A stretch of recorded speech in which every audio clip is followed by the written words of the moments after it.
Olá! Hoje a gente vai fundo em Gênesis 47. É um capítulo assim de contrastes bem fortes, né? É verdade.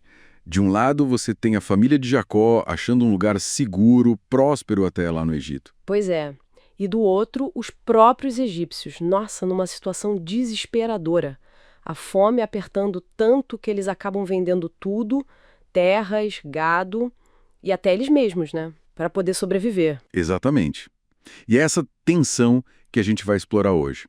Vamos usar alguns comentários bíblicos, tipo o expositivo adventista, a jornada bíblica, para entender melhor o que estava acontecendo ali. Legal. Então, a ideia é olhar para quê exatamente?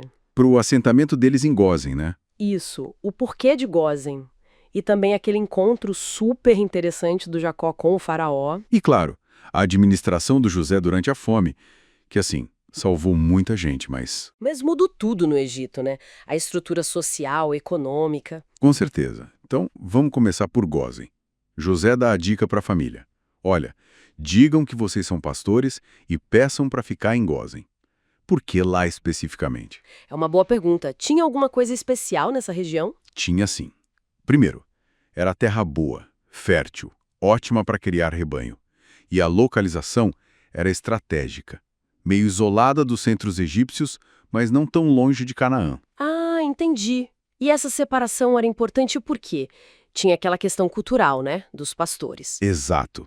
Os comentários destacam muito isso. Pastores eram meio que abominação para os egípcios, vistos com um certo desprezo. Então, ficar em Gósen mantinha uma certa distância. Então essa estratégia do José era só para pegar melhor terra ou tinha mais coisa aí? Tipo, evitar que a família se misturasse demais, perdesse a identidade, a fé. Olha, as fontes sugerem que eram as duas coisas sim. Preservar a cultura, a fé, longe da idolatria, dos costumes do Egito parece ter pesado bastante. A jornada bíblica até levanta uma hipótese interessante, Qual? que talvez José não quisesse que os irmãos ganhassem cargos importantes na corte, sabe? Para evitar que eles se envolvessem demais com a religião e a política egípcia. Faz sentido. É interessante como o faraó lida com isso de forma prática, né? Ele ouve que são pastores e fala: bom, se tiverem uns aí que são bons nisso, podem cuidar do meu gado real. Pois é, resolve a questão, usa a habilidade deles, mas confirma essa separação, né? Cada um no seu quadrado, de certa forma. Isso. E aí a gente chega no outro momento forte. Jacó diante do faraó. Nossa, isso encontra demais. Imagina a cena. Um pastor já bem idoso, estrangeiro, abençoando o faraó, o homem mais poderoso do mundo. Isso vai muito além de um simples cumprimento, né? Com certeza. Mas ele não correu risco fazendo isso. Podia ter pegado mal, não? Podia, mas o prestígio do José ele é enorme. Isso abriu a porta. O comentário adventista fala que Jacó ali age quase como um profeta, sabe, consciente da sua ligação com Deus. E tem um detalhe legal. Conta aí. A jornada bíblica nota que o termo hebraico usado para apresentar Jacó, amado, lifnei, tem uma conotação meio sacerdotal. Sugere que foi um ato quase religioso, permitido pelo respeito que o faraó tinha pelo José. Uau! E a fala do Jacó, dizendo que os 130 anos dele foram poucos e maus, uma peregrinação. É uma visão bem pesada da própria vida, né? Reflete as durezas que ele passou. Mas também tem uma camada teológica forte aí. Lembra Hebreus 11, né? Os patriarcas se viam como peregrinos, buscando a pátria celestial. O Egito, mesmo sendo bom naquele momento, era só uma parada no caminho para ele. Essa visão contrasta muito com a crise lá fora, né? A fome piorando. Sim, o dinheiro acaba, o gado é trocado por comida, até que não sobra mais nada. E aí o povo toma uma atitude drástica. É a parte mais difícil, né? Eles oferecem as terras e a si mesmos para o faraó. Compra a gente e nossa terra por pão. É um ponto sem volta. E José, como administrador, compra tudo para o faraó. A terra do Egito basicamente passa a ser do Estado, menos a dos sacerdotes, claro. Ah, sim, os sacerdotes. Eles já tinham um esquema diferente, né? Com terras e sustento garantidos pelo Estado. Exatamente. E essa concentração de terras na mão do faraó, os comentários dizem que bate com o contexto histórico da época, especialmente depois da expulsão dos Ixos. Houve mesmo essa centralização. Mas fica a pergunta: o que José fez? Foi salvação ou foi exploração? Vender a si mesmo soa terrível. É a grande tensão do capítulo. Mas olha que interessante a reação do povo no texto. A vida nos tens dado. Achamos favor aos olhos do meu senhor e seremos servos do faraó. Parece que, para eles, a sobrevivência falou mais alto. Eles expressam gratidão. E o imposto que José estabeleceu depois, de 20%, era pesado para a época. Pelo jeito, não foi visto como opressivo. Parece ter sido aceito como parte do acordo que salvou a vida deles. É complexo, né? Muito. E ainda tem aquela discussão sobre a tradução de um versículo, né?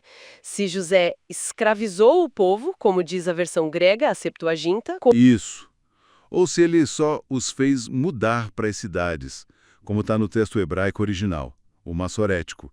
Talvez para facilitar a distribuição de comida, organizar melhor. Qual versão faz mais sentido?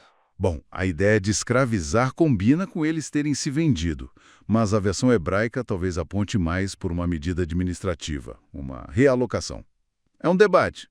Aí sobre chamarem Gósen de terra de Ramessés, Sim. provavelmente é o escriba lá na frente, usando o nome que as pessoas da época dele conheciam para identificar a região. Tipo a gente falar Nova York hoje, mesmo sabendo que um dia foi Nova Amsterdã. Entendi. Para facilitar a identificação. E para fechar o capítulo, tem o pedido final de Jacó, já perto de morrer. É.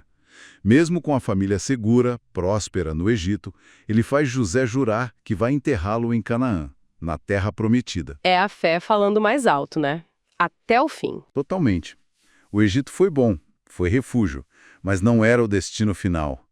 Canaã era a promessa. E tem aquele detalhe final, dele se curvando. Ah, sobre a cama ou sobre o cajado, tem essa dúvida também, né? Exato. O texto hebraico diz cabeceira da cama, mas a tradução grega, usada em Hebreus 11, diz ponta do seu cajado.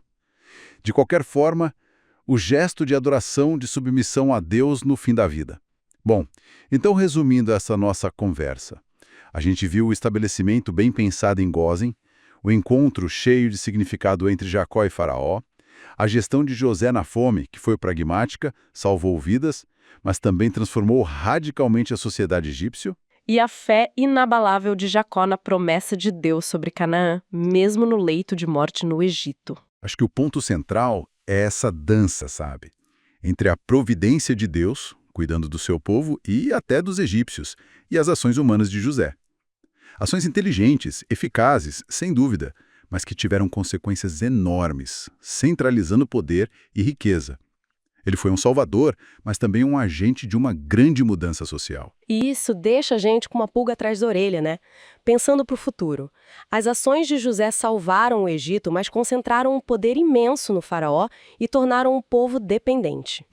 Como será que essa memória de um estrangeiro que reorganizou tudo e do povo dele prosperando enquanto os nativos perdiam autonomia, como será que isso ficou marcado? E como pode ter influenciado a forma como os israelitas cresceram tanto dentro do Egito séculos depois? É uma ótima pergunta para a gente continuar pensando. Fica aí a reflexão.